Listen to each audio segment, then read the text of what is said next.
Okay, Clover is going to get a new full floating axle today.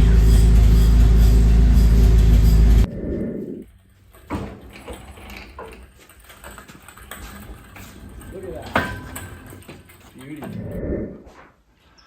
Okay, so we have the axle out.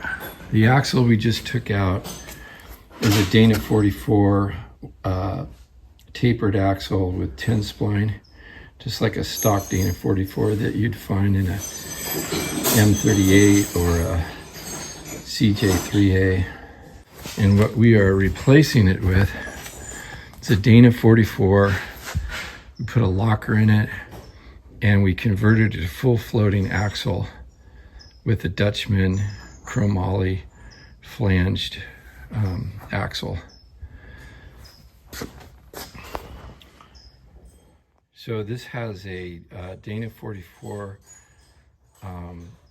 spindle, small GM spindle that's been turned to fit a Dana 30 hub. And we use that hub for the full floating axle. And then we get a custom Dutchman 30 spline axle.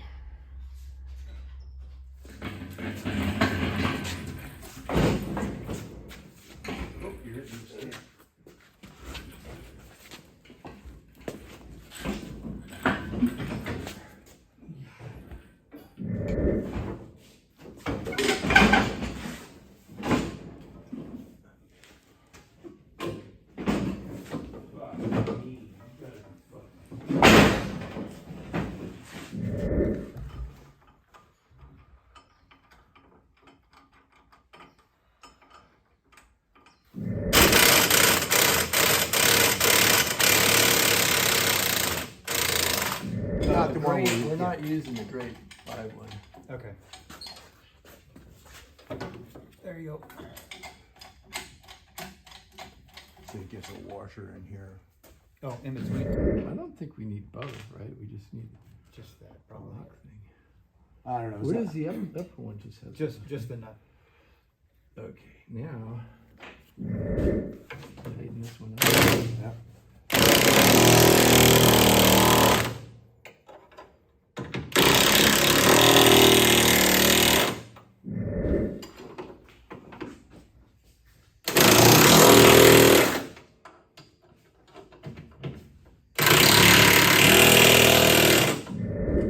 All right, trucking right along. All right, good. Good. Wipe on, wipe off.